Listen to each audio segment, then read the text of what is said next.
Hey, Shale, my new addition. How are you finding your surroundings? And how are you finding life movable now, without pigeons pooping on your shoulders? And I'm pleased to meet you. What's with the sigh? Oh, that. Merely reflecting on the hopeless nature of the task in front of it. The most likely outcome is that it and its companions will become a stain on some rock for the Darkspawn to tread upon. I shall be moved to a single tear by the tragedy. Well, won't we be right next to your stain? I think not. I am made of pure rock, skin to core. At best, I can become a pile of dust, but a smear I will definitely not leave behind. That's for softer, squishier things like itself and its friends. What's that?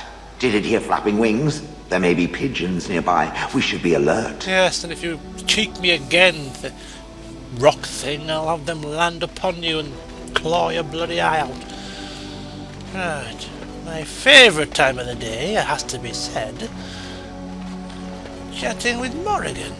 Let's hope I don't annoy you this time. Oh. Nice raging fire you've got going on here, Morrigan, all to yourself. Care to share it? What do you wish of me? Oh, I'd like to ask you something. If you must. Have I asked these before? I can't remember. It's been so long. Is Flemeth really what she seems to be? Well, that depends, does it not? What does she seem to be? She seems to be an old woman. I think I've asked this before, actually.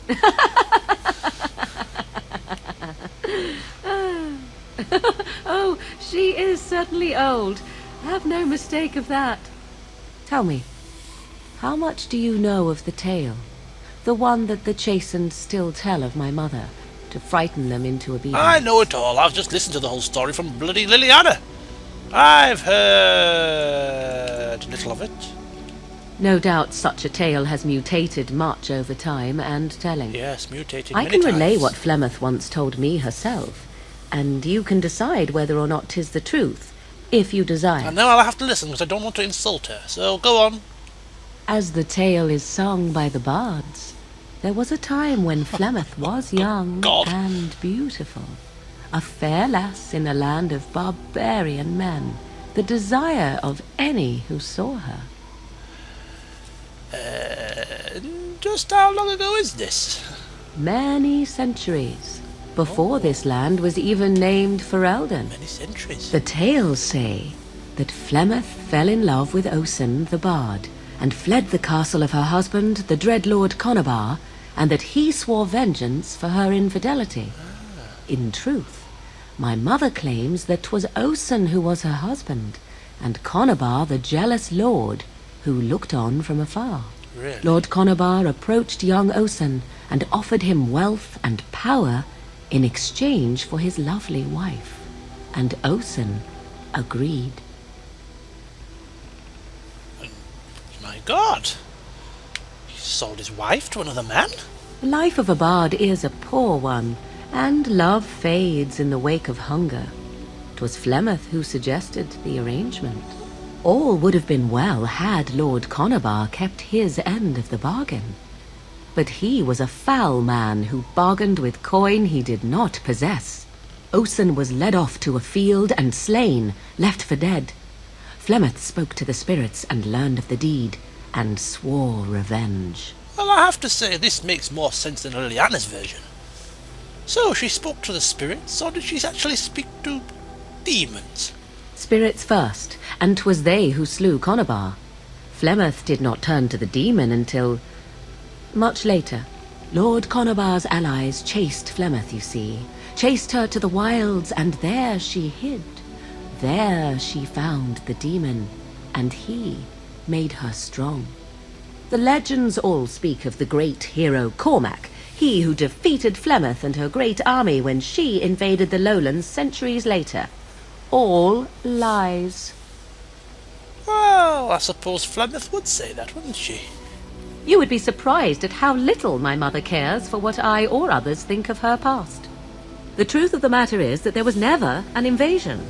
As Flemeth tells it, the Chastened never raised an army under her banner, and she never fought with any warrior named Cormac. Cormac led a brutal civil war against his own people, and later claimed it was to vanquish evil that had taken root amongst the lords. Thus, he was hailed a hero. Flemeth was only attached to the legend much later. Perhaps 'twas due to the great war with the Chastened that eventually came, but Mother claims not to know how it began. Okay, well, an interesting story. Do you believe her version? I do not believe everything that Flemeth claims. Oft it seems her bitterness has coloured her memories. Yes. But on the whole, yes, Maybe a bit of I believe dementia this as well. tale, if not all. So how has she survived for so long? I mean, you said centuries, didn't you? Centuries ago this happened with the Conobar and whatnot. The demon within her has transformed her into something else. An abomination, perhaps some would say. I know not. I only know my mother is clever, and she is part of the wilds as it is part of her. But she is no immortal. She bleeds. A blade in her heart would kill her like any other, were it lucky enough to find her. She hasn't been lucky enough in centuries, so... well, she's doing something right. So this legend says that Flemeth has many daughters. You being one of them? You have many sisters? You ask if I have sisters? I have asked of this myself. The stories tell of many witches of the wilds after all, not just the one. And these tales existed long before I did. Flemeth refuses to speak of other daughters, if they existed. So, should I believe I am her first? I doubt that too. Why would she refuse to speak of them? I don't understand. The Chastened tell of a falling out between Flemeth and her daughters. They say that one day she hunted them all through the wilds and ate their hearts. Oh, good It grief. may be true. I have never seen another witch or heard of one. Perhaps one day Flemeth will eat my heart as well. Oh, God. And abominations, usually insane horrors. She just seems like an old lady. She's hiding it very well, if you ask me. How often is this usually? Always? If not always, then when is it not true? There are more things in this world and the next than you or I could ever hope to understand. What Flemeth became is a mystery. I suspect, even to her. Well, thank you very much for enlightening me, Morrigan. I thought I heard Liliana's version and that was pretty decent, but yours, so much better, if you don't mind me saying. Flemeth tells it with far more embellishment than I, but you are welcome. I struggle to Dare I believe ask that. of your own mother? Few are abominations of legend, 'tis true, but I find myself curious, nevertheless. Well, my mother, I have to say, is a useless drunk, if you must know. Ah, then you have my sympathies for what it is worth. Which is very little, I am certain. It matters not. Let us move on. Well, I suppose... no, your sympathies mean something to me, trust me. What do you wish of me? Now, let's see if we can discuss something a bit more personal. You know, we've chatted about stories over the campfire. Let's get to a bit of business. We are in camp, so 'tis as good a time as any. Indeed it is. Have I asked this as well? Why are you still here? That's quite rude.